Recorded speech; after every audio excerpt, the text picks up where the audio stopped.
Dedicado a las familias unidas y de corazón.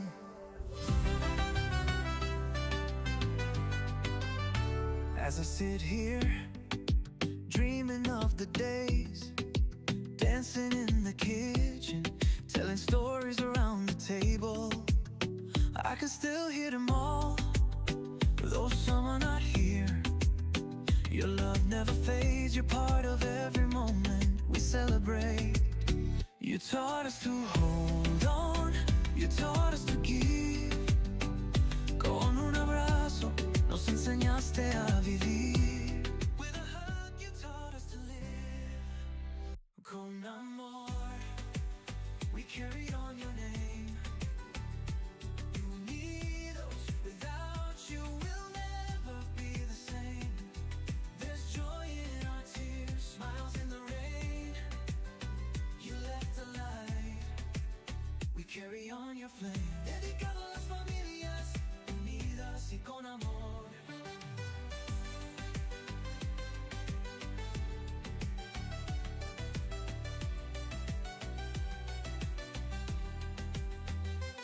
Your photo on the wall, your voice in a song. In every celebration, you still belong. When we hold each other, we're holding you. Love like yours always shines through. Aunque no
cielo que besa mi ventana, donde vive mi amor, es mi bella ilusión que me hace feliz.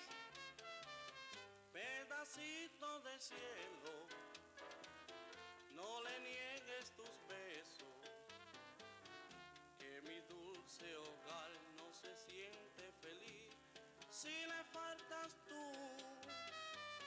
Pedacito de cielo, no me beses tan frío, que soy de otras regiones, las del mar y del sol.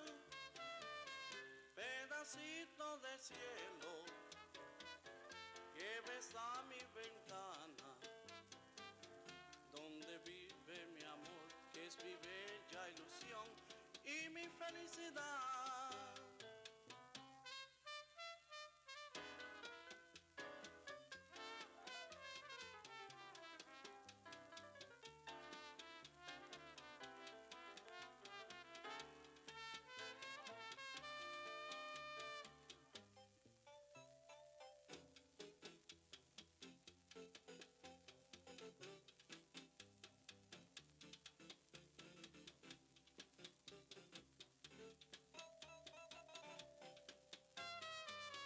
Pedacito de cielo, no me beses tan frío, que soy de otras regiones, las del mar y del sol.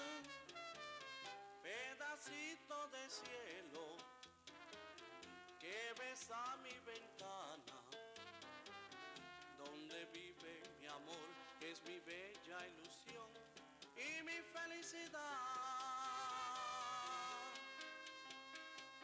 Y mi felicidad.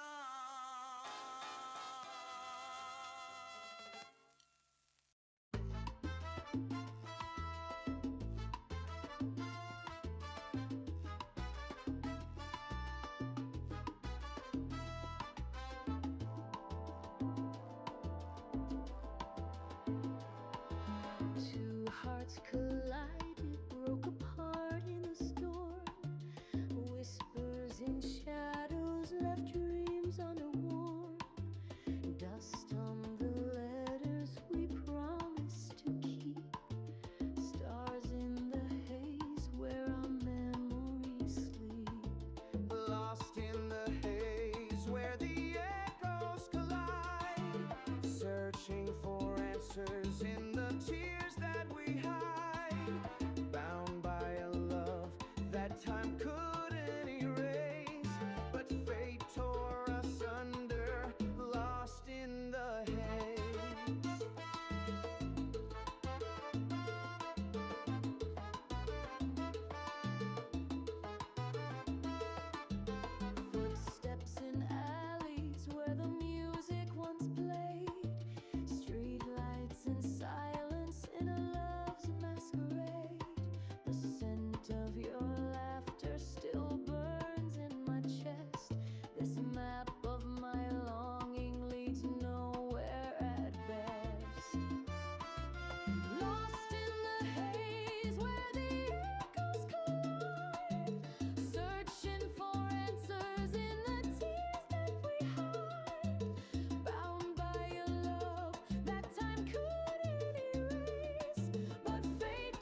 maravilloso es tu Empire State, tu famoso Broadway. New York, la de la libertad, su linda catedral y su parque central. Las muchachas alegres cantando por el famoso y lindo New York me preguntan si yo conozco este mambo tan ideal, pues quisiera estarlo bailando la vida entera en felicidad. New York, maravilloso es tu Empire State, tu famoso Broadway.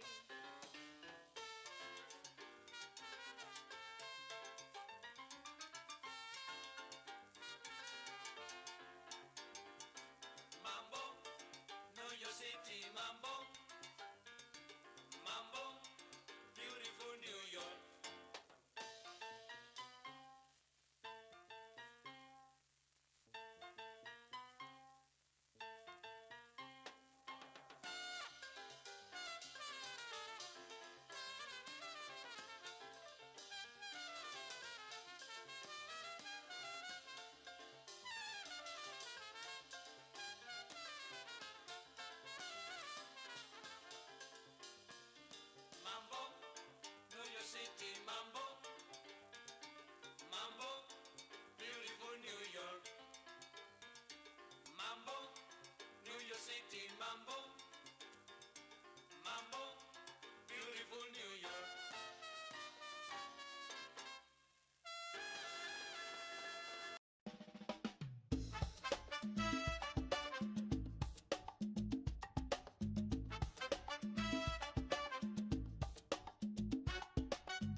Thank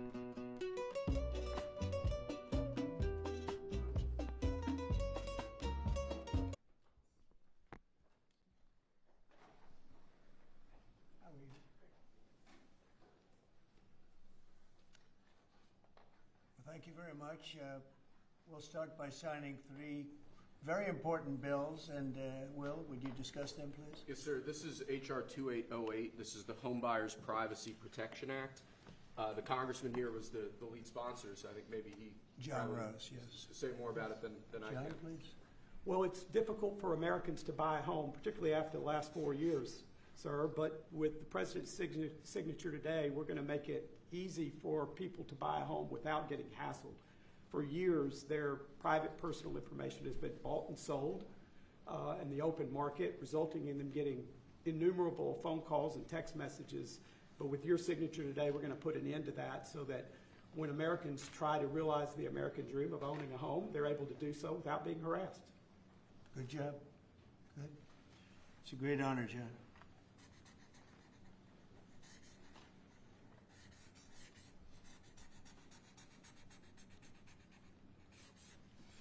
Okay, there it is. And that's going to help a lot of the homeowners of our great country.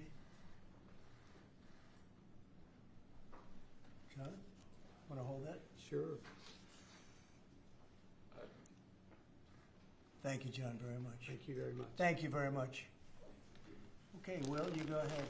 And I'd like to leave you with this Oh. gift from a constituent back in Tennessee. Oh, I could use that at night. It's an American flag. That's After- very nice. I like that. Thank you, Mr. President. Thank you very much. That's very nice. Next, we have a number of executive orders for your attention, sir. Okay. From 1789 until 1947, our nation won some of its greatest military victories under the direction of a Secretary of War operating within a Department of War.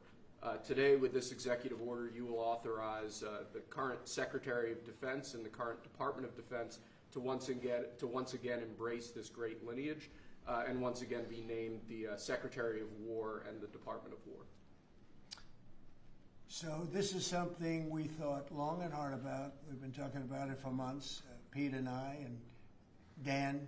Dan came into the fold. By the way, a great general. He headed up the, I wouldn't call it an attack. I'd almost call that one maybe even more than an attack. What he did with Iran, you saw the success of that operation. It was perfect. In fact, this was sent to me by the great company that makes that particular B-2 bomber, and it was flawless. It was actually flawless. They flew for 37 hours back and forth, and there wasn't a bolt that was out of condition. There wasn't an engine failure. There was no problem. It was a perfect attack, and it knocked out any possible nuclear capability for Iran, which nobody wanted to see, and we weren't going to put up with. So great job, Dan. And we've been talking about this Department of War. So we won the First World War. We won the Second World War. We won everything before that and in between. And then we decided to go woke, and we changed the name to Department of Defense. So we're going Department of War. And I'd like to ask our Secretary of War to say a few words. Pete Hegseth. I think it's a much more appropriate name, especially in light of where the world is right now. We have the strongest military in the world. We have the greatest equipment in the world. We have the greatest manufacturers of equipment by far. There's nobody to even compete. And you see that with this and so many other things. The Patriots are the best. Every element of the military, we make the best by far. So, Pete, I'd like to ask you and maybe Dan Raisin-Kane to say a few words, please. Mr. President, thank you. After winning a war for independence in 1789, George Washington established the War Department, and Henry Knox was his first Secretary of War. And this country won every major war after that, to include World War I and World War II. Total victory, Mr. President, as you said. Then 150 years after that, we changed the name after World War II from the Department of War to the Department of Defense in 1947. And as you pointed out, Mr. President, we haven't won a major war since, and that's not to disparage our warfighters, whether it's the Korean War or the Vietnam War or our generation of Iraq and Afghanistan. That's to recognize that this name change is not just about renaming, It's about restoring. Words matter. It's restoring, as you've guided us to, Mr. President, restoring the warrior ethos, restoring victory and clarity as an end state, restoring intentionality to the use of force. So at your direction, Mr. President, the War Department is going to fight decisively, not endless conflicts. It's going to fight to win, not to lose. We're going to go on offense, not just on defense. Maximum lethality, not tepid legality. Violent effect, not politically correct. We're going to raise up warriors, not just defenders. So this War Department, Mr. President, just like America, is back. Thank you for your leadership and your clarity. We're going to set the tone for this country. America first, peace through strength, brought to you by the War Department. We're back. All right, thank you very much. Very well stated, and really it has to do with winning. We should have won every war. We could have won every war, but we really chose to be very politically correct or wokey, and we just fight forever. And then we'd, win. We wouldn't lose, really. We just fight to sort of tie. We never wanted to win. Wars that every one of them we would have won easily with just a couple of little changes or a couple of little edicts. I was told that ISIS would take 5 years to win, and Dan Kane, when I told him how long would it take, he said, I think about 4 weeks, sir. I said, what do you mean 4 weeks? I was told 5 years by the people in Washington. You know who they were? 5 years. I said, you can't do it in 4 weeks. I actually flew to Iraq to meet with him, and I met him at a big air base, and remember that famous day, right? It turned out to be a famous day for our country because you're now the head of the Joint Chiefs of Staff, which is the biggest deal. And he is, because he did things that everybody said he couldn't do. So they said it was going to be 5 years, and he knocked them out in about 4 weeks total, 100%. We took over, and ISIS was gone, and pretty amazing. But we never fought to win, and now if we have to fight it all, we solved 7 wars. We have the one that I thought was going to be probably one of the easier ones, and that's with President Putin and Ukraine. And that turned out to be one that's a little bit more difficult, but the 7 are done. They were supposed to be much more difficult to solve. I solved every one of them, and we're going to get the other one done too. But it turned out to be a little bit more difficult than I thought. And it'll get done, or they'll be held to pay. But because they're losing 6 to 7, it used to be 5. I used to tell you 5. Now it's almost 7. I guess 7,000 people last week. 7,813 people, young soldiers, died. Russian and Ukrainian, not American soldiers. But it's a shame, and it's just they're human lives, and I want to see it stop. But General Kane's done a fantastic job, and again defeated ISIS, which they said would take a long time. And it didn't take a long time at all, and did other things that people said really couldn't happen. We have the greatest equipment in the world. We have the greatest soldiers in the world. Dan, say a few words, please. Yes, sir. Thank you, Mr. President. It's a true honor for me today to represent the incredible men and women of America's Joint Force. Today and every day, the 2.8 million service men and women stand ready to fulfill our sacred duty to protect America at home and abroad. As the President said, America's military is the single most powerful fighting force in the world. The mission you and the Secretary have given us is clear and unambiguous: to deliver peace through overwhelming strength. And I remind everyone that the U.S. military can reach any adversary at the time and place of our choosing. Service to this nation is an incredible gift, and we're grateful and honored every day to do so. Thank you, Mr. President. Well, thank you, and it's an honor to sign this. And we will do that right now.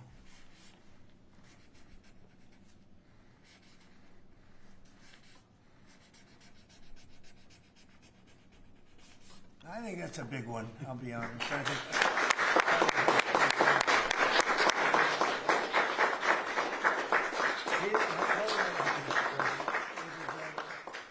That's a big one. It's a big one, Mr. President. Do you have any questions on this subject? We're going to be discussing the G20 in a couple of minutes, but yes, please. Mr. President, what gave you the idea for this rebrand? And a question for you, the newly minted Secretary of War. What message does this send to our enemies, to our allies, to the American people? And again, what gave you the idea for this rebrand at this moment in history, sir? I think it sends a message of victory. I think it sends really a message of strength. We're very strong. We're much stronger than anyone would really understand. And again, you know, having the great equipment, we have just so much better. You look at all of the, just any of it, submarines as an example. We're 20 years ahead of anyone else. Nobody even compares. And I let a lot of this happen in my first term. You know, we totally rebuilt our military. And then, of course, you had that catastrophe in Afghanistan where they gave up a lot of the equipment, but a relatively small amount, but a lot. It was a lot in Afghanistan. I think it was the most, General, I'd say it was the most embarrassing day in the history of our country, the way that happened, the way they went to the wrong airport. They should have gone to Bagram, not the local little airport with no security, with tight quarters, etc.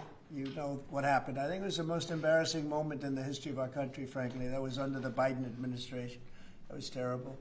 And we were going to be leaving, but we were leaving with strength and dignity. We were going to keep Bagram because Bagram's 1 hour away from where China makes its nuclear weapons. We're going to have that all to ourselves, a big, beautiful place built many years ago from money that today would be the equivalent of, you know, many, many billions of dollars. You couldn't build it. The longest runways, the most powerful runways in terms of load capacity. And we just walked away from it. So stupid. And they were fools. The people were fools. No, we have the strongest military, and I think that indicates we have the strongest military. And, you know, we had it, and we won World War I, we won World War II, we won everything before, and as I said, we won everything in between. And we were very strong, but we never fought to win. We just didn't fight to win. We didn't lose anything, but we didn't fight to win. We could have won every one of those wars quickly, but they went a route that I think was probably politically correct, but not correct for our nation. So I think the Department of War sends a signal. Yeah, please. You alluded to this a little while ago, but you said that this rename is a, quote, a good reflection of where the world is at right now. How do you square naming it the Department of War when you've been pursuing peace in so many different parts of the world? Well, I think I've gotten peace because of the fact that we're strong. If we weren't strong, those 7 deals I told you about, the 7 wars, a majority of them wouldn't have happened. They happened for 2 reasons, trade and our strength. Those are the 2 reasons. And probably strength may be more important than trade. So if I was very proud of all those wars. Those were wars that could not be settled, and I settled all of them. And we'll get the other one settled also. That'll get settled. But without the strength, we wouldn't have settled any of them. Yeah, please. Mr. President, is it your expectation that Congress will codify this name change in the law? I don't know, but we're going to find out. But I'm not sure they have to. We're signing an executive order today, but we're going to find out. We're going to see. If they do, we're going with it, and we're going with it very strongly. There's a question as to whether or not they have to, but we'll put it before Congress. Do you know how much this rebrand will actually cost? And are there any concerns about, you know, the Pentagon's mission of actually cutting back on spending? But not a lot. You know, we know how to rebrand without having to go crazy. We don't have to recarve a mountain or anything. We're going to be doing it not in the most expensive. We're going to start changing the stationery as it comes due and lots of things like that. We're not going to be doing things like have been done in the past when they changed the name of forts that shouldn't have been changed. Those names of the forts should not have been changed, at least for the most part. And as you know, many of them have been changed back already. At the request of the communities, every one of those communities said, we want our name back, like Fort Bragg as an example. The people in that community wanted that name back. They refused to call it anything else but Fort Bragg. So we're not going to be spending very much money on that.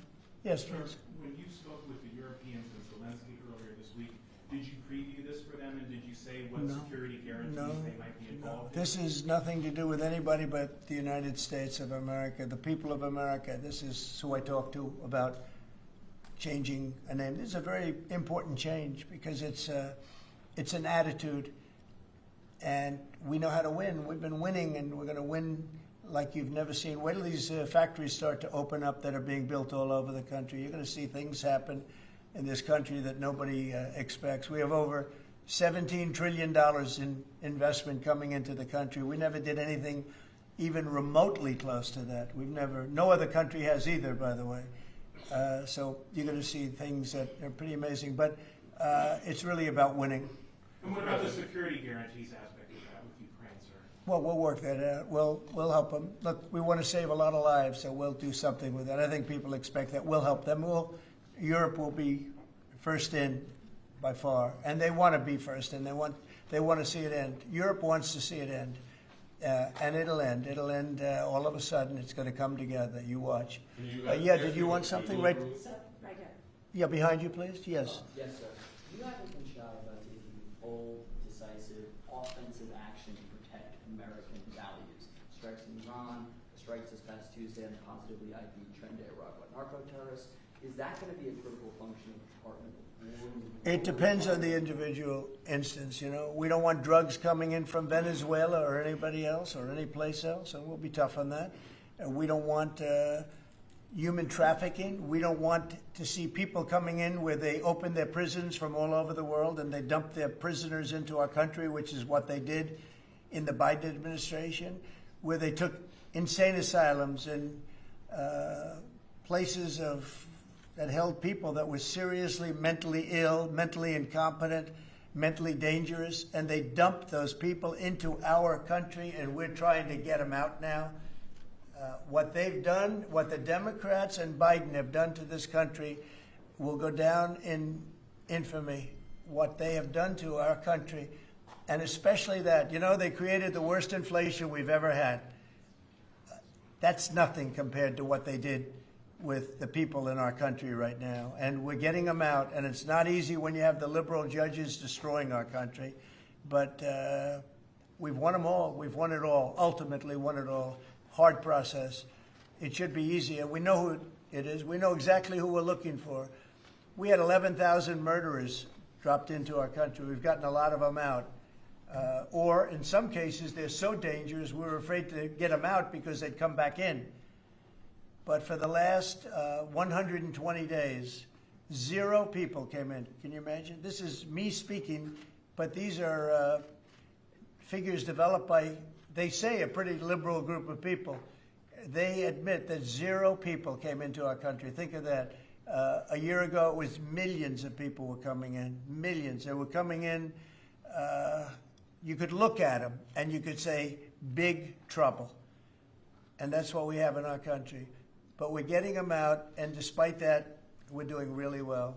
Yeah, please, Brian. Yeah.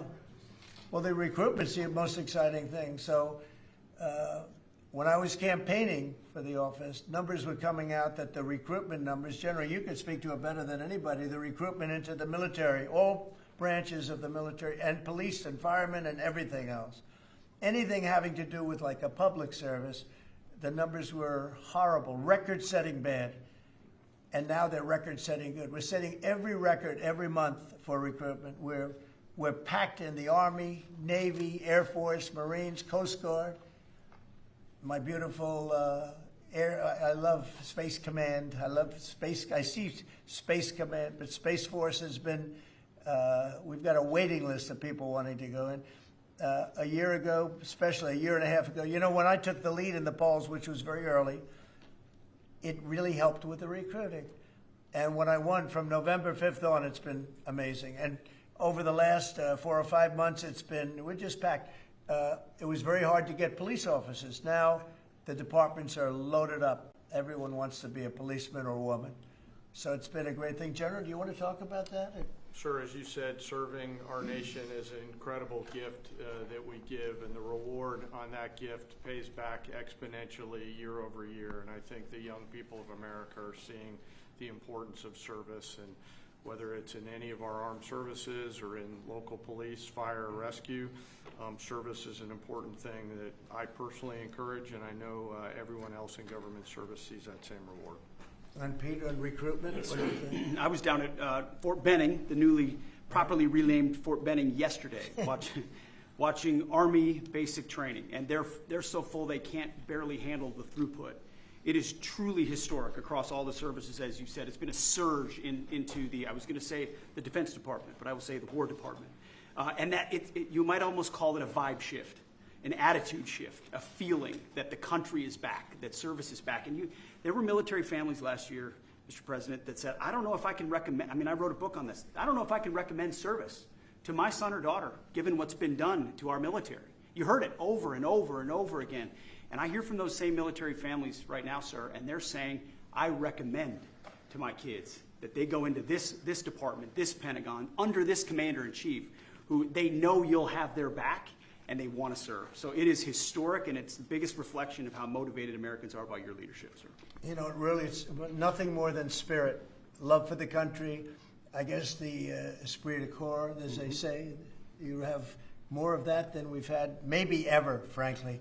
But to see a turn over a period of less than a year, I would say, but to see a turn, nobody wanted to go into the military. Now everybody wants to go into the military. Jennifer, you wanted? Yeah, there's some new reporting on North Korea and this Navy SEAL incident in 2019. Can you say if the administration has engaged with North Korea on that incident since it happened recently? Yeah. And then can you share some records? I don't know anything about it, no. I'd have to, I could look, but I know nothing about Can you it. confirm that it happened? I don't know anything about it.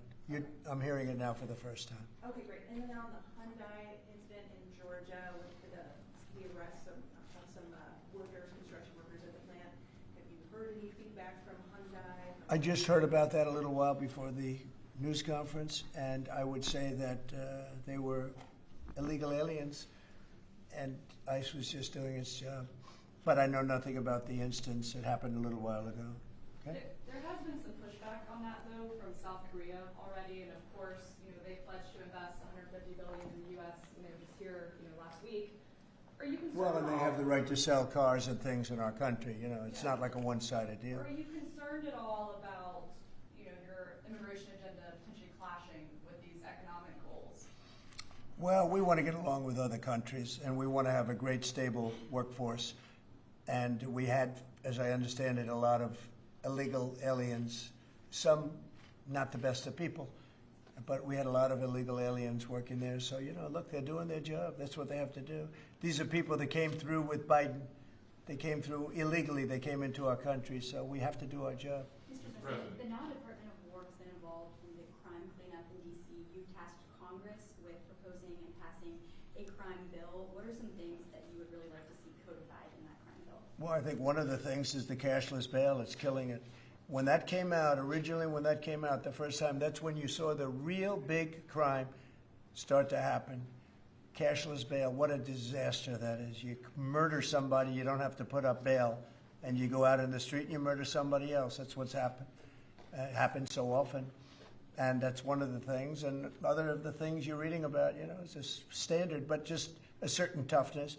I have to say, one of the elements of fascination for people over the last period of time has been what's happened to D.C. So we've gone from one of the most dangerous cities in our country to what they call a safe city. It's a totally safe city. In fact, I set up dinner in Washington, D.C. next week. I wouldn't have done that, to be honest. I would have had an obligation not to do it before I came into office, or even at the very beginning when things were so corrupt and so dangerous out on the streets. So Washington, D.C. has had virtually no crime. We even have a mayor that's admitting to it, and she's a, liberal Democrat, in all fairness. She's a person that hasn't gotten exactly along with Republicans over the years. And she said she's never seen anything like it. So Washington, D.C. is a totally safe city. We have virtually no crime.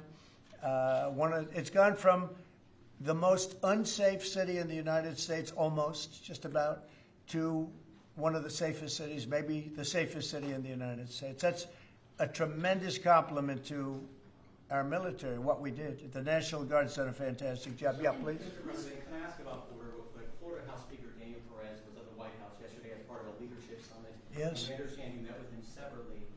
Mr. President, what did you two talk about? And also, did you explore him running for Florida Attorney General? I didn't. We didn't talk about that, but he's done a fantastic job. He's respected all over the country, really. He's a leader, and he's done just a fantastic job. We didn't discuss anything having to do with his future. I'm sure he'd be very good at that. My second question, Alligator Alcatraz, sticking with Florida, a major ruling appeals court blocked the federal judge in order to close it, and if you remain open for now, your reaction? I think they've done a fantastic job in building it, the governor and everybody else that's been involved. It's an incredible facility. It's housing people for usually a very short period of time before they get brought back to their countries. As you know, we focus on criminals before we focus on anybody else, and we're taking thousands and thousands of criminals out every month out of our country, some of them murderers.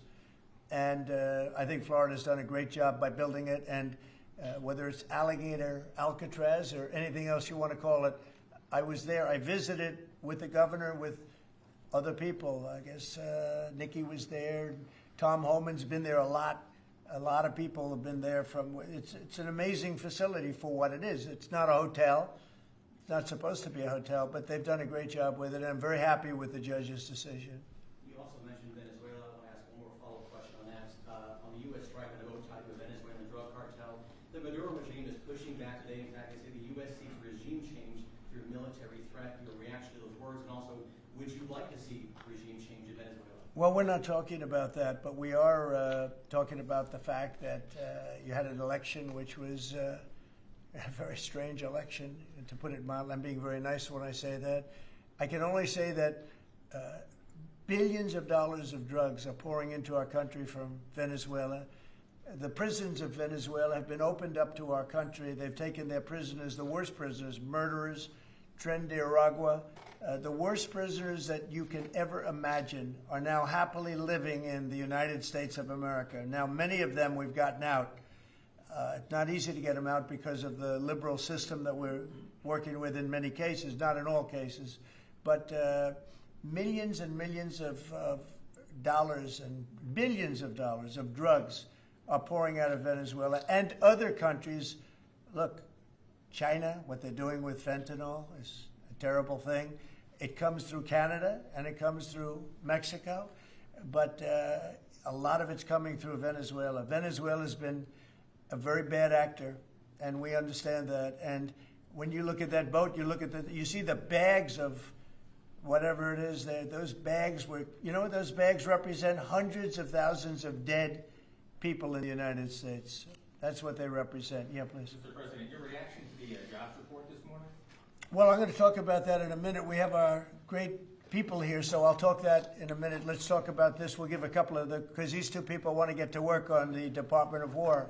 So let's keep them first. Yeah. Mr. President, the DOJ is reportedly considering a ban on transgender people owning guns after the Minneapolis shooting. Do you think Are we talking in the military? in general? Okay, I thought you were talking about in the military.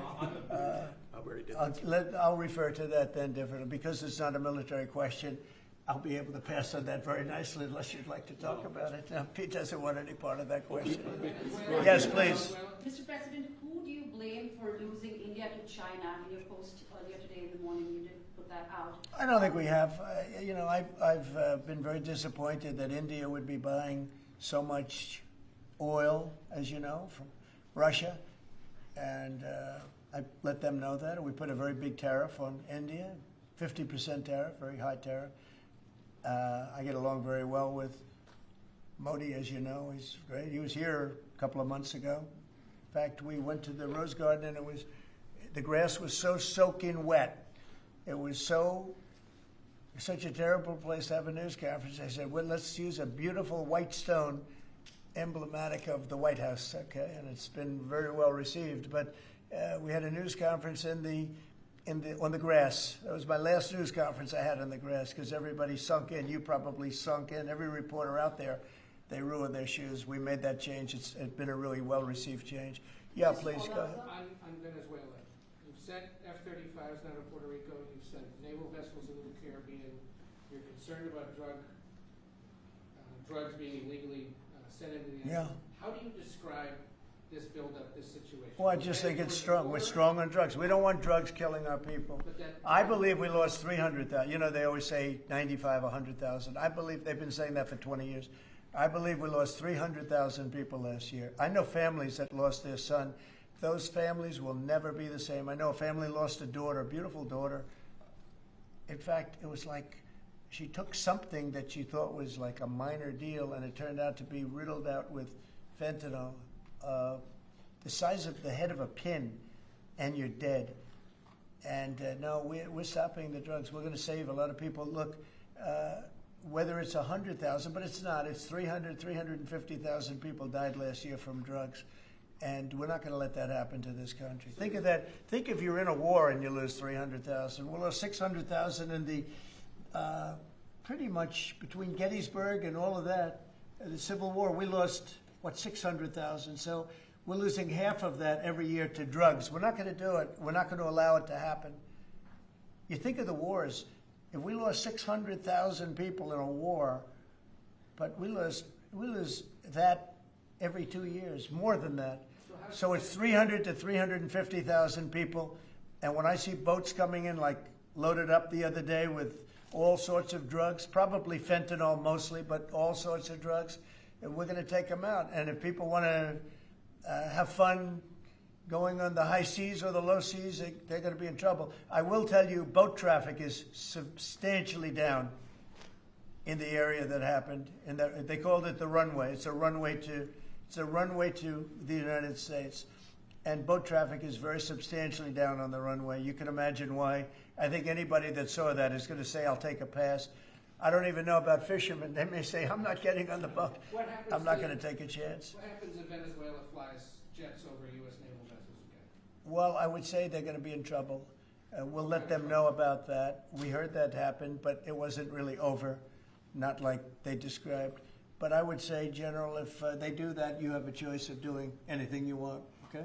If they fly in a dangerous position, I would say that you can, you or your captains can make the decision as to what they want to do, all right? Sure. Sir, we have one more. You said they didn't go over.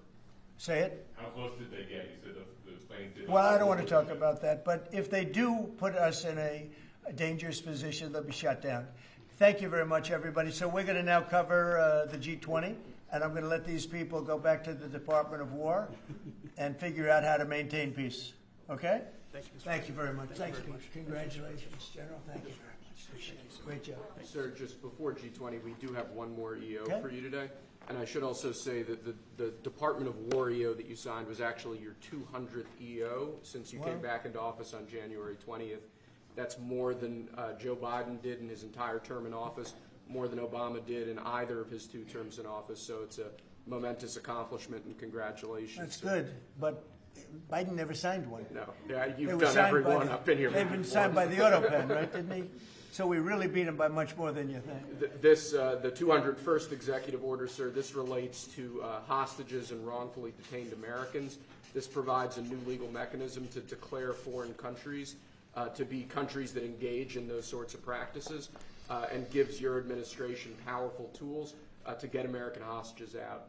This has been a Right. focus of your administration Yeah. this time around. Adam Bowler's here, and he's done incredible work already. This will give him even more. I think it's great, and more Adam's tools. amazing. So, Adam, do you want to describe how many hostages we've gotten out together, you and I, and you and a couple of other people that we know, and Yes. me and a couple of other people that you don't know, but we've gotten a lot of hostages. Do you want to describe it? Mr. please? President, you brought Sure. back 72 hostages since your term.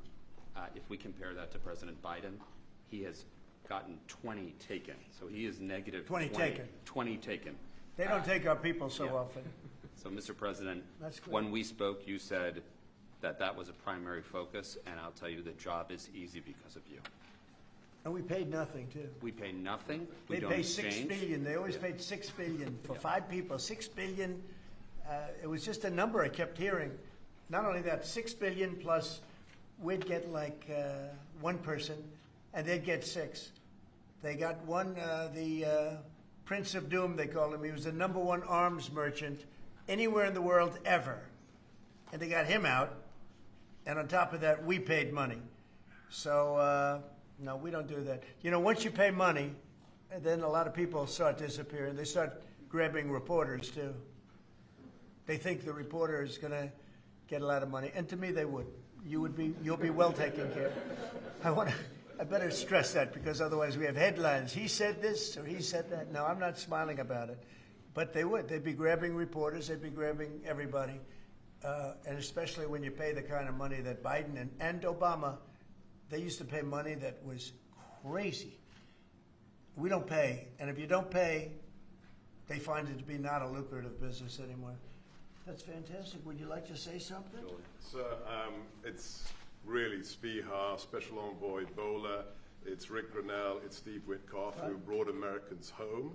But with this EO you are signing today, you are drawing a line in the sand that U.S. citizens will not be used as bargaining chips, and it provides your Secretary of State, Marco Rubio, the same tool set to punish states who take our citizens wrongfully the same way that we can punish those who sponsor terrorists. This is a very significant EO you are signing today, sir. Thank you, Sebastian. Very good. You're doing a great job, too. And this is your Director for Hostage Affairs at the NSC. Yes, and I hear. So Julia was seminal as well to all of this. I heard you're doing unbelievable. Would you like to say something? Absolutely. It's a outstanding EO, absolutely unprecedented action against those foreign adversaries who would take our people. They now know they are on notice, and it's not acceptable. And if you take our people now, you will pay. You know, Adam gave up a job where he was making tremendous amounts of money, big stuff, top of the line, Wall Street, and he wanted to do this. He wanted to do hostages. I offered him other jobs too, very big jobs. He said, I was shocked actually. He didn't want them. He wanted to do hostage negotiation, and pretty amazing. Thank you very much. Appreciate it. Appreciate it. Thank you all. Do you have any questions for them on this very important subject? I think it shows a lot of your leadership as far as fighting for Americans and fighting for humans, and to think that Joe Biden went in negative territory. Oh, he went way negative. Way negative, and you're actually making progress on this. I think this does send a message to the world that we don't negotiate. We're going to stay strong in that type of what they call business. Well, one little anecdote that may be of interest. We were told by numerous families who had missing loved ones during the Biden administration that this building, Biden's National Security Council, told those families not to talk about their missing loved ones, to be quiet, not to create any pressure on Biden and on Jake Sullivan, the key propagator of the Russia hoax. This administration has met with those families on a weekly basis. Right. People like Adam, yourself, sir, your envoys are doing everything to get every single American home. Not to tell them not to talk about their loved ones, but bring them home. Well, I can tell you one story that was amazing. A few weeks ago, very little written about it, but there should have been. But it was a very nice gesture. The head of Belarus, who's a very respected man, strong person, strong leader, he released 16 hostages. John Cole, a lawyer who works for me, great lawyer actually, one of the greatest lawyers. But John Cole was over there, and he heard that they had hostages. And you know about this. 16 people he released. And I just want to thank the head of Belarus. But while John was over there, they had, I believe, another 1,400 hostages. Now, not from us, from places all over the world. And just pretty tough place, in all fairness. But they had 1,400. And I believe they're going to be releasing a lot of those 1,400. They're not... I think very few, if any. We got pretty much ours back, and we didn't pay anything. But I very much gave my respects to the leader of the country. Was again, he's a very strong man, but he's got 1,400 or 1,500 or a large number, and we're talking about releasing them. Some are political, I guess. A lot of them are political, and looks like they're going to be released at some point in the pretty near future. So it's a great thing. They have to respect your country. If they respect you and they respect your country, they release it. If they don't, then you have to pay $6 billion. I mean, $6 billion. Can you imagine that, paying $6 billion? Can kind of related, but not really. But could you comment on Tina Peters, who's been locked up in behind bars from Colorado within the election? I think you put out a truth a couple days ago about it. We have a wonderful woman who was an election official, and she saw cheating in Colorado, and she viewed it as horrible, and she said, "What's going on here?" And she went to the machine, and she tried to open to find out whether or not it was cheating, and they went to her, and they said, "Did you touch this machine?" "Yes." And they arrested her. They arrested her instead of the people that did the cheating. It's a state charge, so it's hard to do anything with, but we're gonna do something. What they did in Colorado, look, Colorado just went to all mail-in voting. That means they cheat. That's why they lost, that's one of the reasons, but that's a big reason why they just lost the whole Space Command situation that is going to Alabama. But when you have mail-in voting, you have nothing but cheating. But this woman is a real patriot, and they put her in jail for a long time. She's 72 years old, 73 years old, and she wanted to find out. She didn't do anything. She touched the machine. She looked at the machine. She's trying to find out what was going on, and they went and arrested her for doing that, and it was supposed to be the other way around. I'm glad you brought that up. They should let her go, let her out. Thank you. Yeah, please. This isn't really a subject that's talked a lot about, Mr. President, but what about your team's strategy has made them so effective getting a record amount of these hostages, many of whom have been forgotten about home? I think they respect us. I think they respect us. They know we're not going to pay. Adam is a great negotiator. Steve Witkoff is a great negotiator. Seb is a great negotiator. They're all smart people. They're a little bit natural negotiators. Some people aren't good negotiators. Nothing you can do about it. And they're afraid of you, sir. Yes. Yeah, well, maybe. I don't know. I hope so, or whatever. We have the best. I'd like to say respect, but whatever it takes. Yeah. I actually say whatever it takes. But we've got a lot of people out, and we'll continue. We don't have too many in. How many are you working on right now? There's not a lot left. We got most of our people out. We got them mostly back.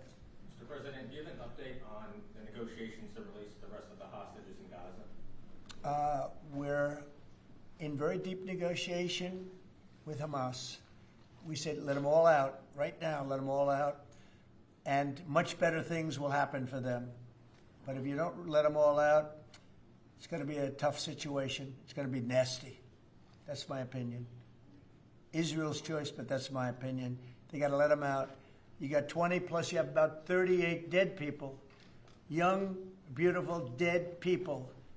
And I'll tell you, the parents want them every bit as much, almost more, than as if their son or daughter were alive.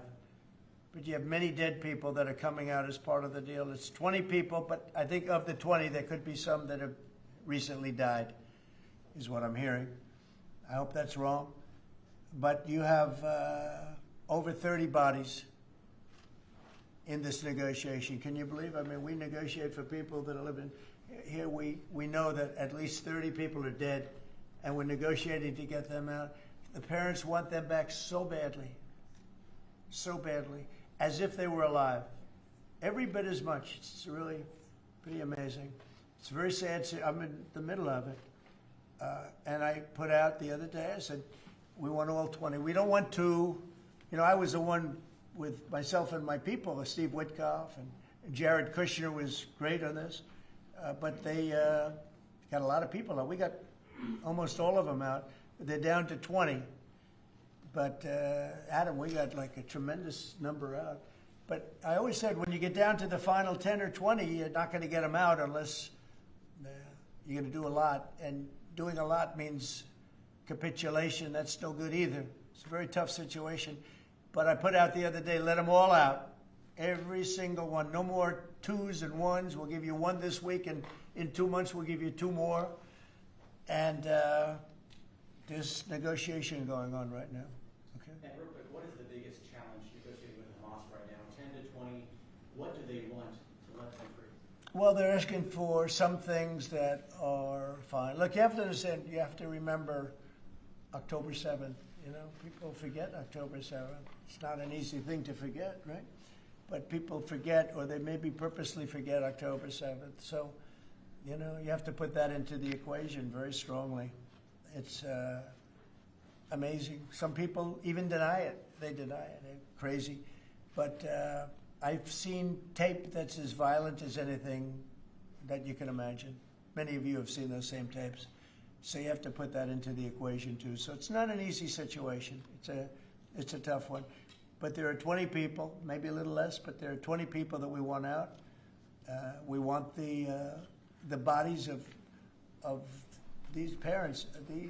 They are, I've never seen anything like it. The level of love that they have, they want their children back.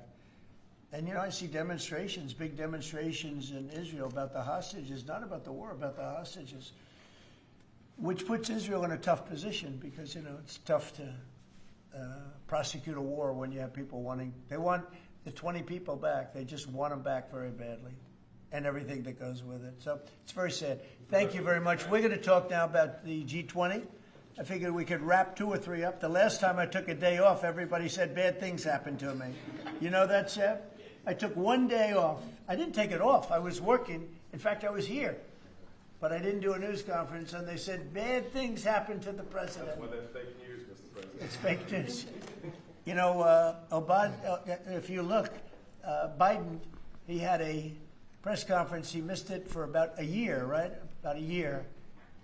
And I never saw any stories like that about him. He didn't have, and when he had one, they'd ask him, what flavor ice cream do you like? He'd say vanilla.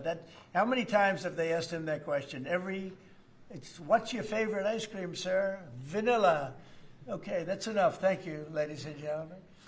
They don't have to go through this, but we all have a good time. I only do it for one reason. I think it's good for the country.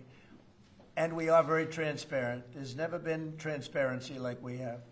There's nothing to hide. So thank you very much on this, Will. Great job. Appreciate it. So we're going to talk about Florida, the great state of Florida now, because it's going to be a very exciting thing to host the G20. And as we celebrate our nation's 250th anniversary next year, the United States will have the honor of hosting exactly that, the G20 summit right here in America for the first time in nearly 20 years. This afternoon, I'm thrilled to announce that the 2026 G20 conference, which will be, I could read off the countries that we're talking about, but you know who they are, I think. Does anybody want me to list them specifically? Jennifer, you're okay? Okay, but will be held in one of our country's greatest cities, beautiful Miami, Florida, where we have the mayor with us, Mayor Suarez. And I want to thank Francis for being here. I thought he might be in this office. You know, he almost got there. There's a couple of us. Right? A couple of us. It's not as easy as they think, right? It's not that easy. But he's an amazing guy, very popular in Florida. The agenda for next year's summit is being organized by Treasury Secretary Scott Bessent, who is right here. Hi, Scott. I saw him standing over there, nice, tall, good-looking guy, but he moved very quickly. Carolyn, you did a good job. Does Caroline do a good job, would you say? Is she a star? How do you compare her with the last administration's person? No? You don't want to get into that. Yeah, I think we're very happy with Caroline. But Scott Bessent is talking about a good job. He's done a fantastic job, and we're very proud of him. He's very much involved with the G20. And the NEC director, Kevin Hassett, who's truly a talented guy. And he's certainly being thought of to go to a different position, and we'll find out about that pretty soon. I don't know. Would you like to be that? I won't ask you that. I think, who wouldn't want it? I think it's the greatest position in the world. You know, you come out, you make a speech, and then you go away for 30 days or 40 days, and you come out, make another speech, the market goes up or down depending on what you want to say. I've never seen an easier position than that. Unfortunately, you need good instincts, so we have somebody in there now that doesn't have them. We call them too late. But it will focus on unleashing economic prosperity by eliminating the burdensome regulations, unlocking affordable energy, and pioneering new technologies. And it's going to be very important. The United States is already leading by example. and America is the hottest country anywhere on earth. We have more being built under construction now than they think anybody that they've ever seen. I mean, literally, some of these places are just really unbelievable what they're building, the size. You know, if you spent $50 million on a shopping center someplace, it's a big building, pretty big building. But when you spend $50 billion on essentially a building, a building has gone up for $50 billion. They're going to be building their own electricity, and many of them have been given permits already to go, and they're starting construction. Some have started construction quite a while ago, and very early in the administration. We let them do that. You know, we have a grid that's obviously an old grid. It's been around for a long time.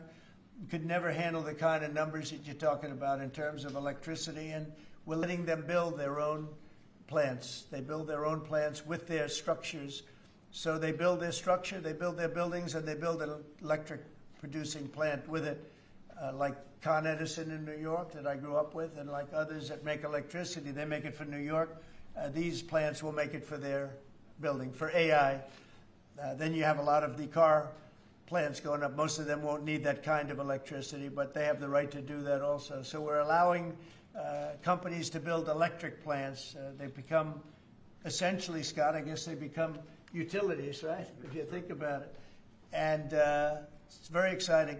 We're going to end up with more electricity than China, and it's going to be built at no cost to us. And I'm telling them, build more than you need, and you'll sell it back into the grid. So they'll be able to sell it back into the grid on top of everything else at no cost to the American taxpayer. It's very exciting. And frankly, if we didn't do that, we wouldn't be leading with AI. We wouldn't be probably even doing any AI. It would be 20 years to get an approval. So they're building massive amounts of electricity as we speak. We've eliminated $5 trillion worth of federal regulations, another big thing since I took office. And if you remember the first term, we took out more regulation than any other president in history times. You could add the top 4, and they wouldn't come anywhere close to what we were. That's one of the reasons we had such the most successful 4 years of any president economically, and this is blowing it away.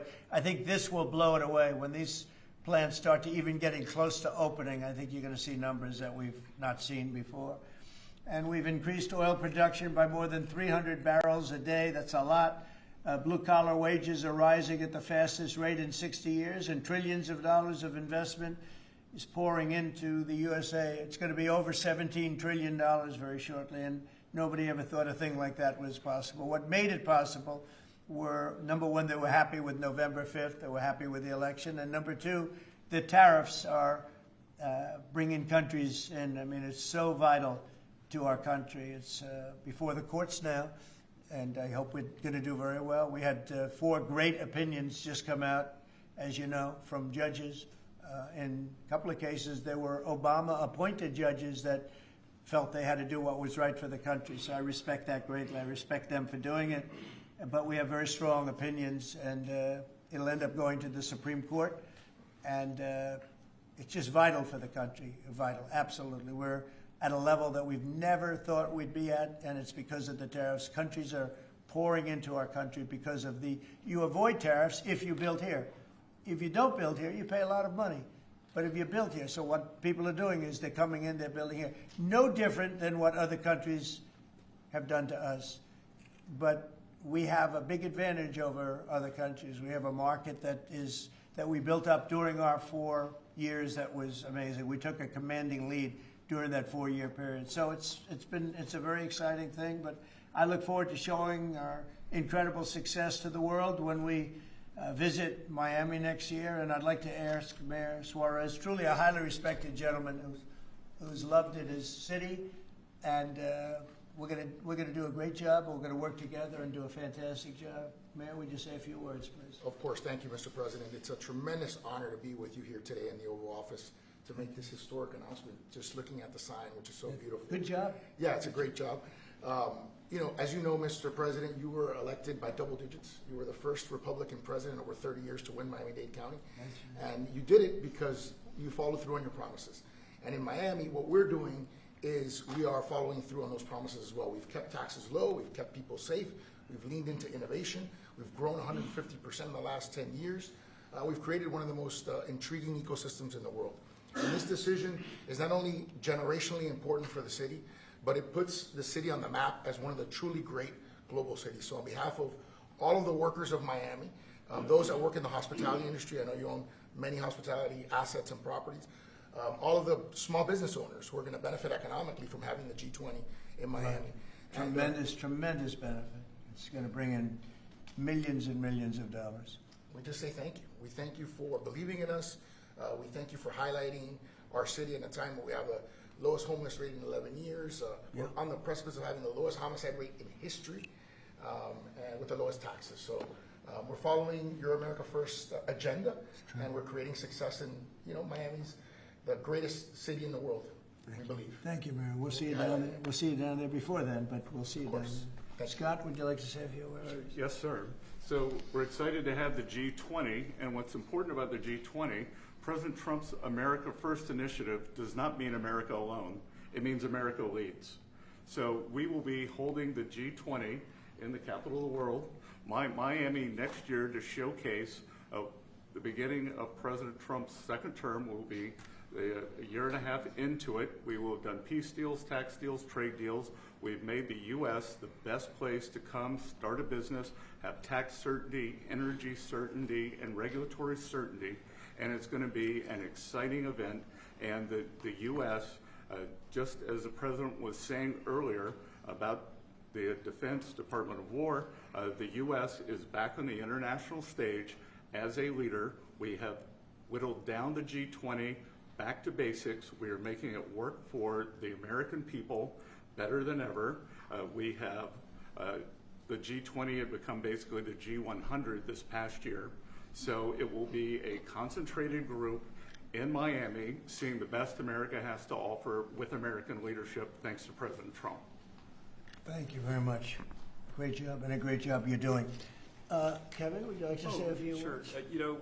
Mr. President, I think this G20 meeting, where the world leaders will come to the great city of Miami, is going to be viewed as one of the most important meetings in global history, because what's going to happen is the golden age is going to be documented so well in the data by next summer that you're going to have one of the best speeches written for you that you've ever seen, because we're just going to be talking about the accomplishments of the next year. I think so. A lot of these plants are going to be open by then. Yeah, exactly. And a lot of jobs are coming in, like I think we've never seen before. It's going to be great.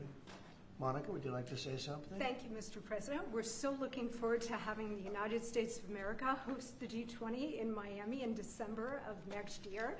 And we're also looking forward to having this as a showcase of American strength, vision, innovation, and power under your bold leadership, Mr. President. It is going to be the G20 in the Trumpian golden age.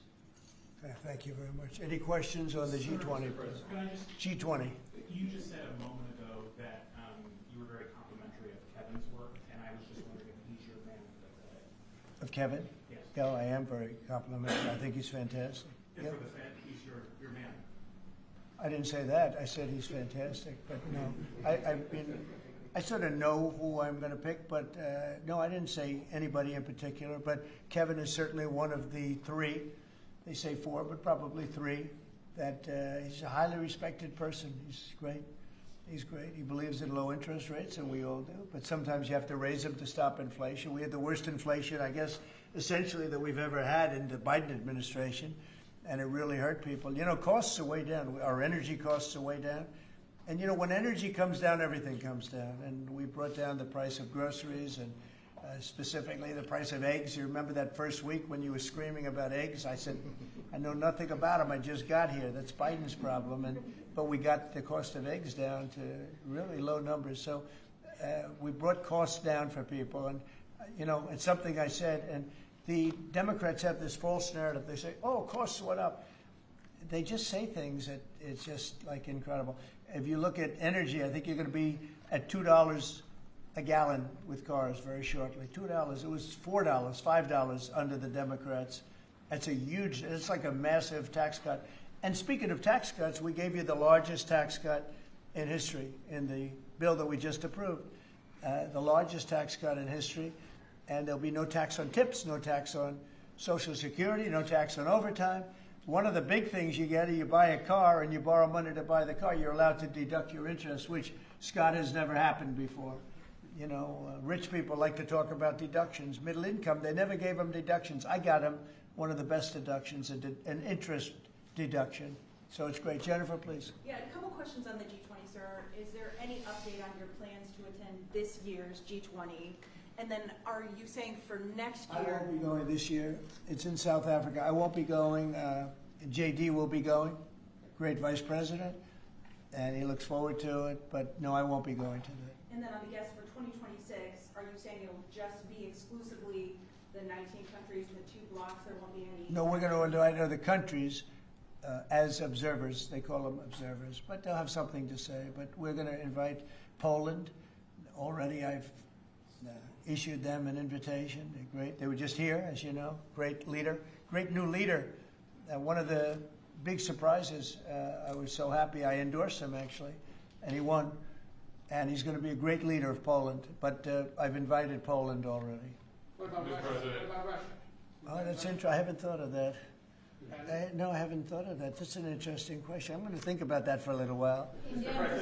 President, you just mentioned the tax cut bill. Why the rebrand from One Big Beautiful Bill? Oh, I just saved words. I said the bill. It's one big. I actually call it the great.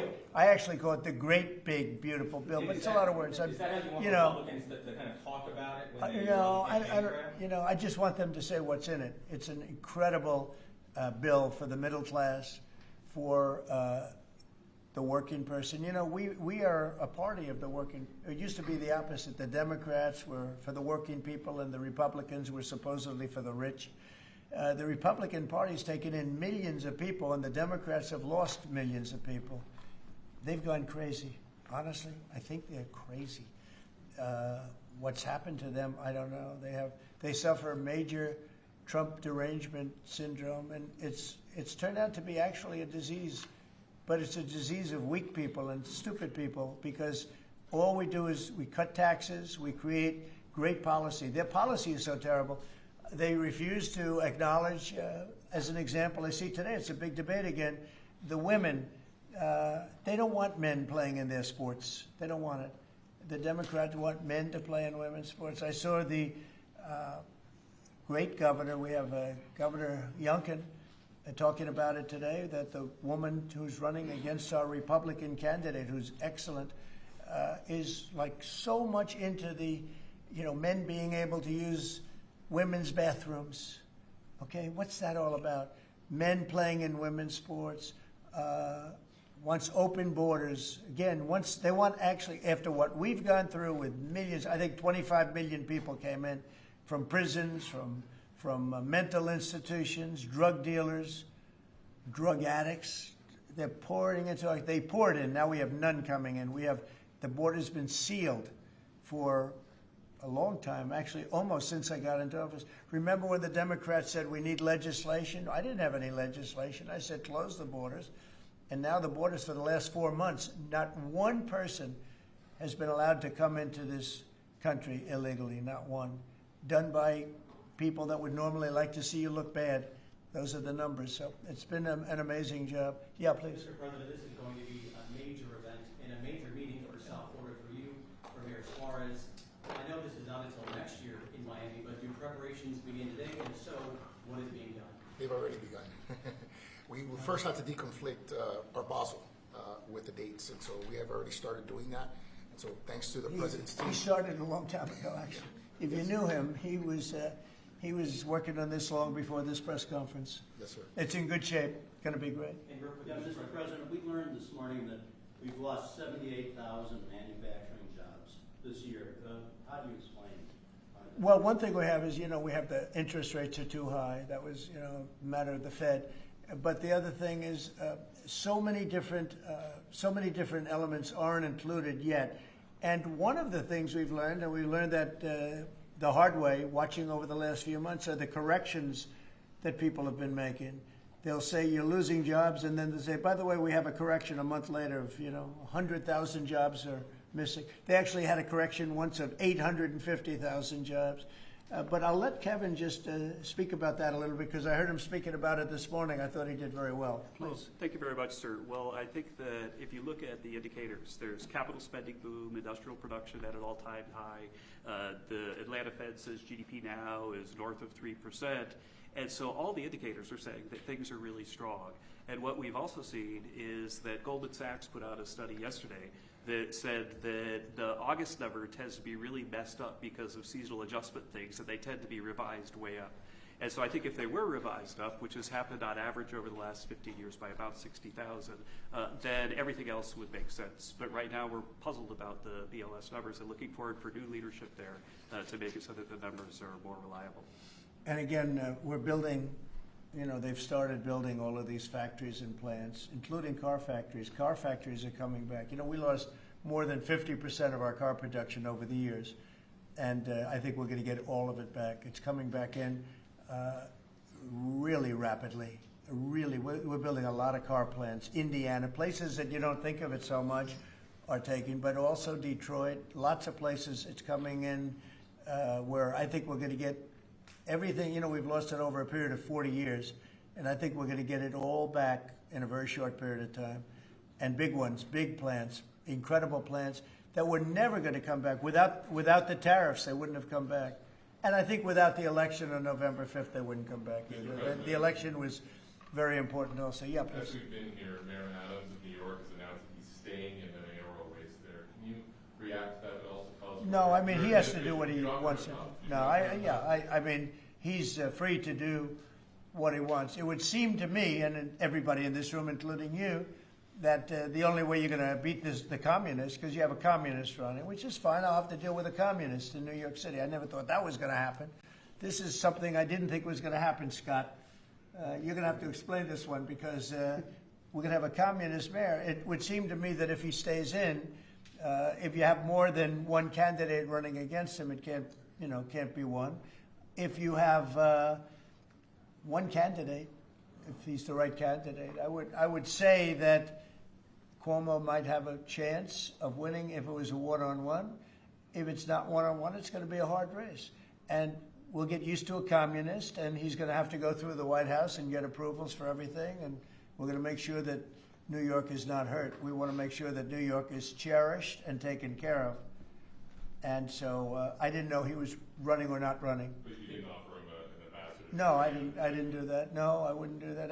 It's nothing wrong with doing it, but I didn't do that.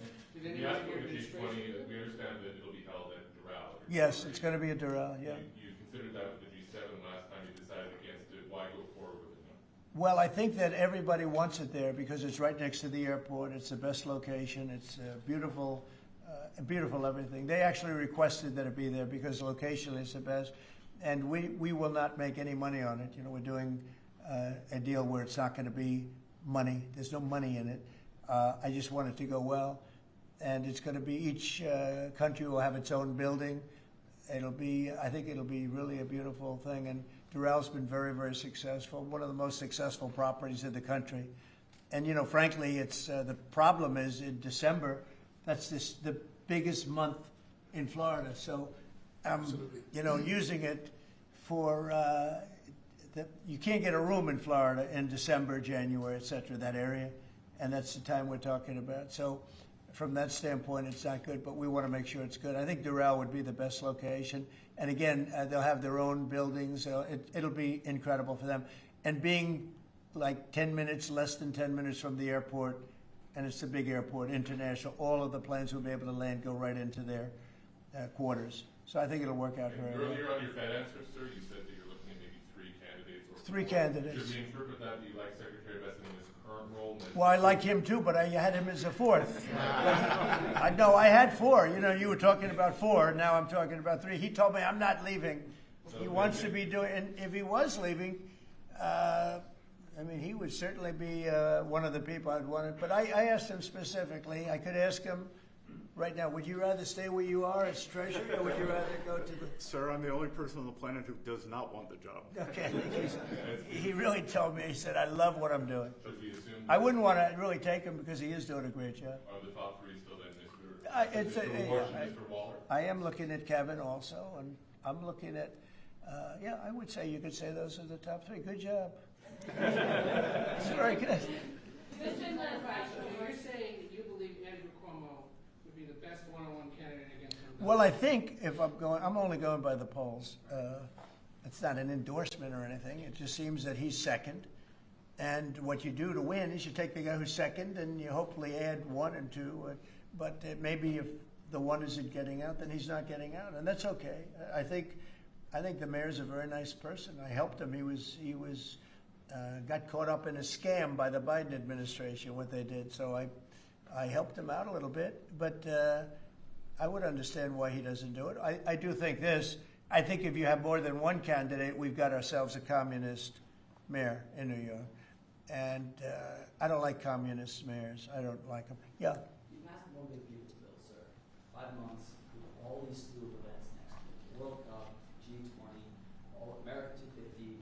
Given this, what's your economic outlook for the year 2026? How much growth do you think is reasonable for us to expect economically next year? Well, I heard, and we were on a very downward path with Biden, and I heard that the most we could do is 1% GDP, and now I'm hearing 3.2% and 3.5% and all.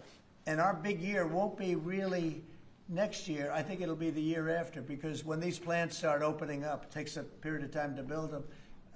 We're going to have tremendous job growth. It's unprecedented. We have unprecedented in history. There's never been anything like it, because we're going to have more than $17 trillion invested. There's never been anything like that. If we did $1 trillion in 1 year, and this is 6 months, 7 months, because we really focused on it over the last 6 months. But we're going to be doing, nobody's ever seen numbers like this. When this stuff starts opening up, our country's being rebuilt. And by the way, Washington, D.C. is being rebuilt. In addition to the fact that we have a safe city now, and our National Guard was fantastic and worked with the mayor, worked with everybody.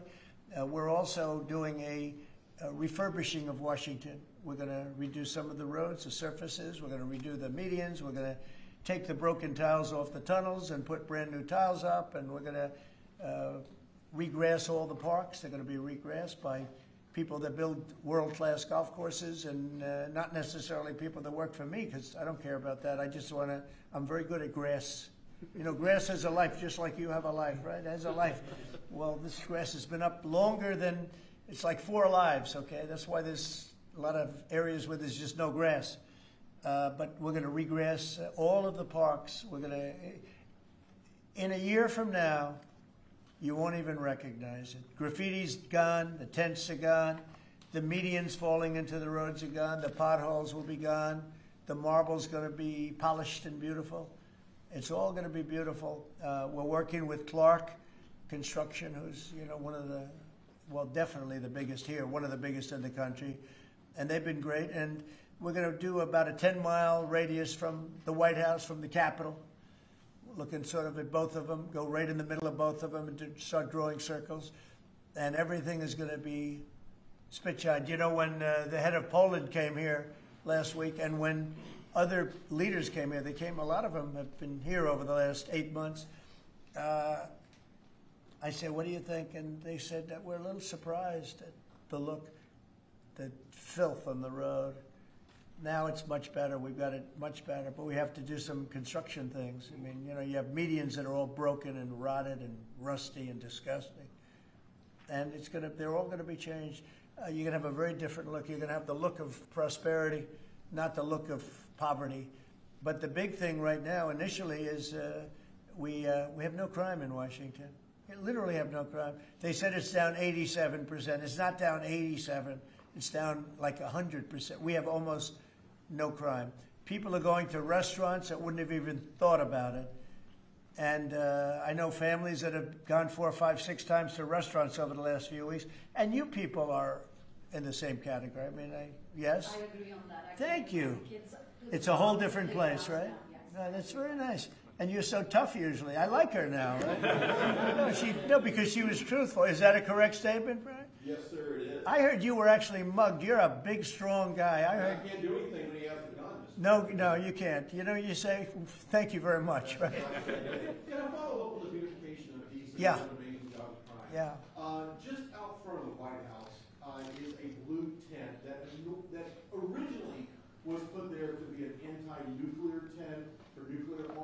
kind of morphed into more of a anti-American at some times, anti-Trump at many times. Where is this blue tent? Right in front of the White House on the north lawn, on the other side of the Black Gate in Lafayette. I haven't known this. All of us in here walk right by it every day. It is an eyesore. Oh, I didn't know that. Take it down.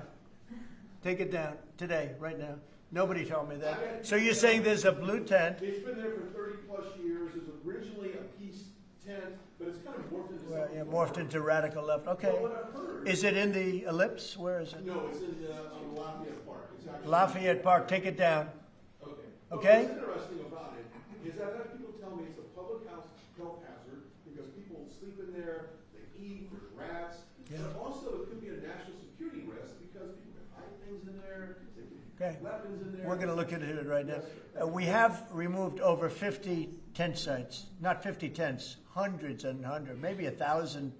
I think it's over 1,000 tents, but 50 sites. So I'm a little surprised to hear that, but we're going to look into it right now.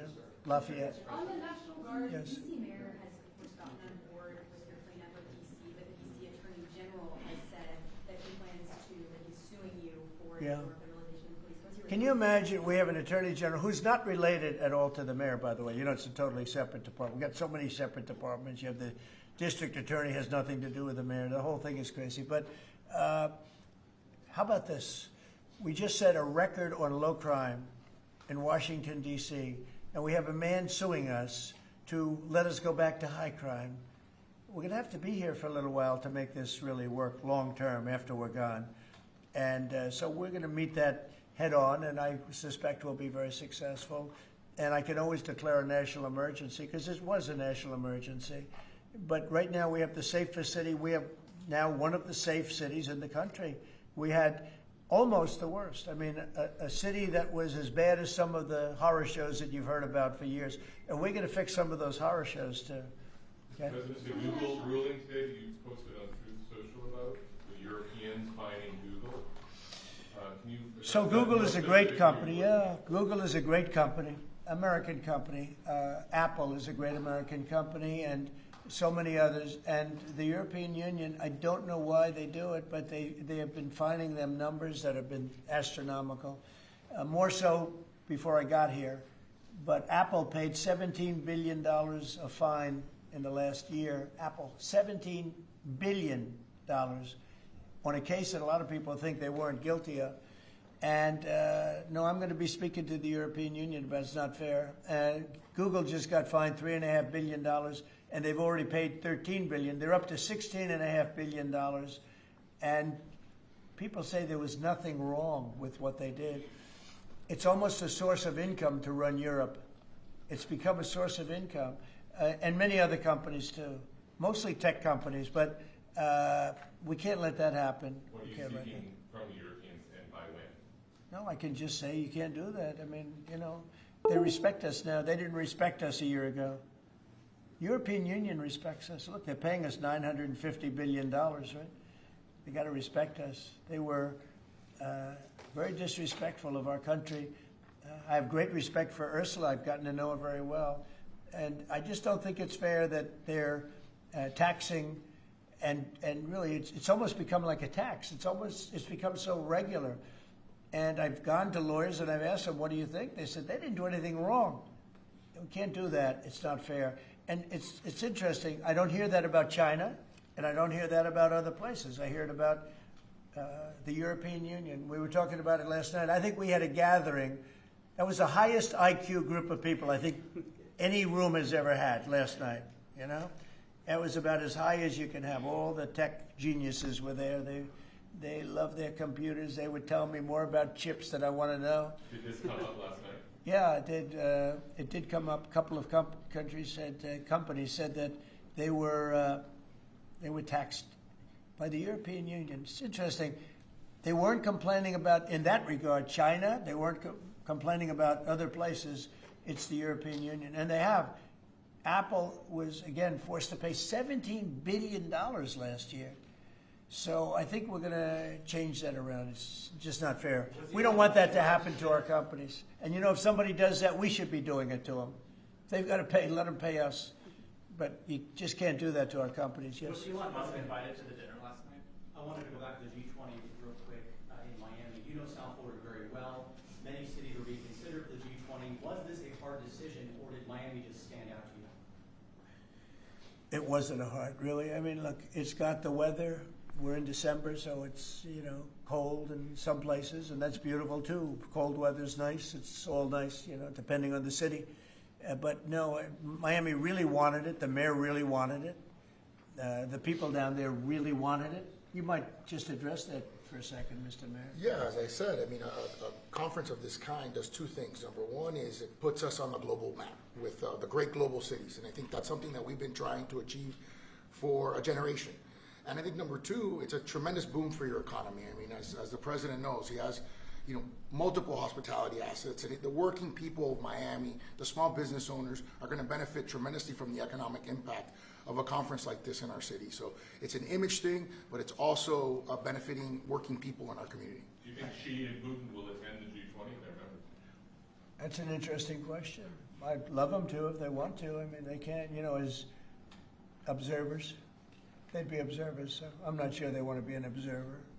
But Sir, if they want to, another we can Florida- certainly talk. Can I ask you another Florida question? The vaccine mandates that were rolled back for school children.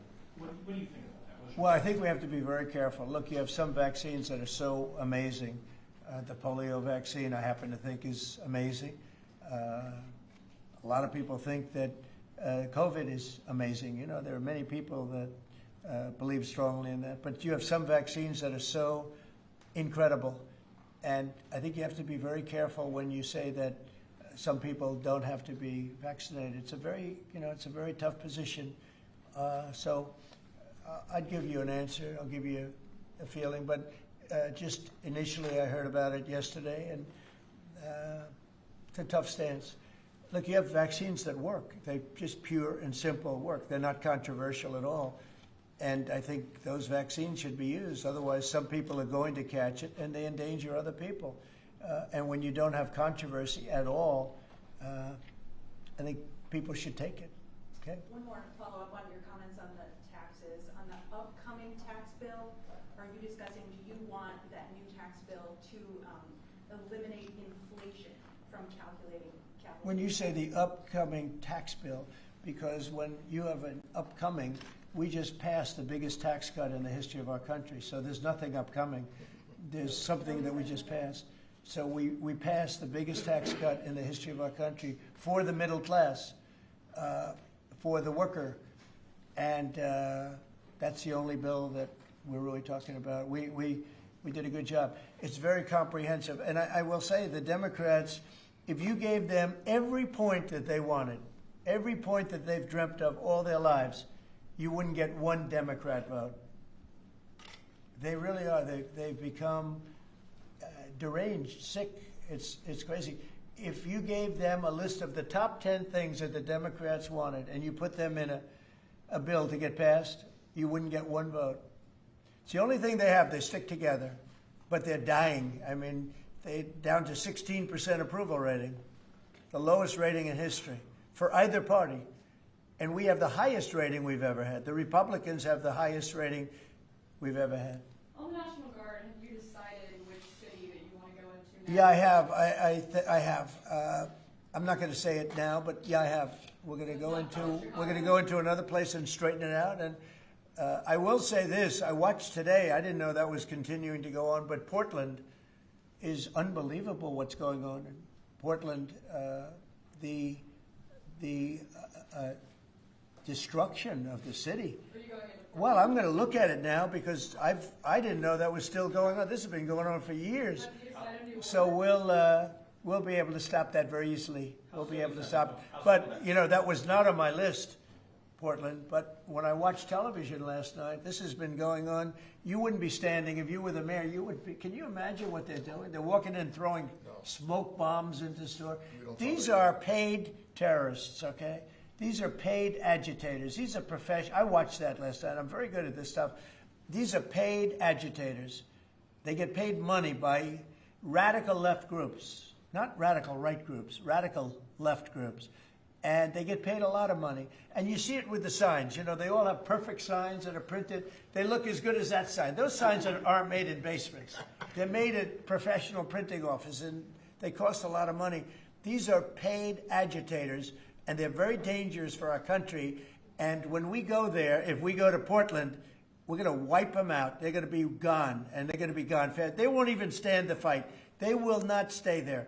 They've ruined that city. I have people that used to live in Portland. They've left. Most of them have left. But what they've done to that place is it's like living in hell. Yeah, go ahead. Thank you for your statement before. AP is reporting that you would be banning visas to delegations who will be attending the UNGA, the UN General Assembly, including Brazil. Your reaction on that, sir? That who's banning them? The Trump administration. Well, we are talking about things. We're very upset with Brazil. We tariff them very high because of the fact that they're doing something that's, very unfortunate. I love the people of Brazil.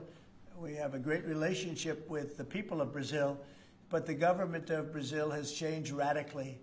It's gone very left. It's gone very radical left, and it's hurting Brazil very badly. They're doing very poorly, very, very poorly. So we'll see. And are you ready to reset relations with India at this point? I always will. I'll always be friends with Modi. He's great. Prime Minister, he's great.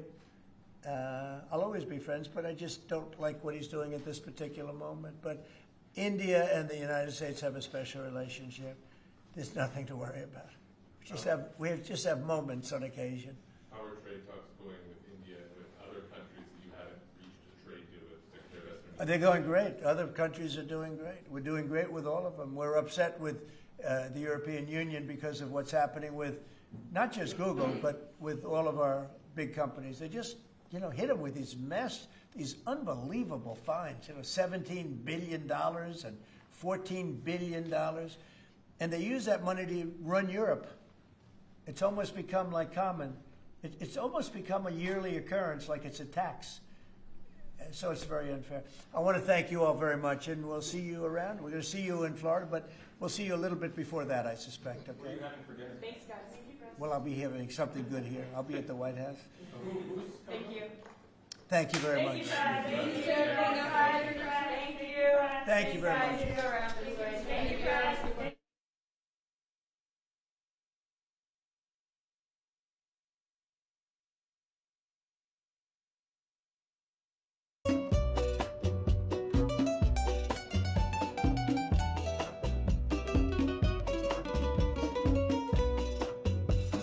Two hearts collided, broke apart in the storm. Whispers in shadows left dreams underworn. Dust on the letters we promised to keep. Stars in the haze where our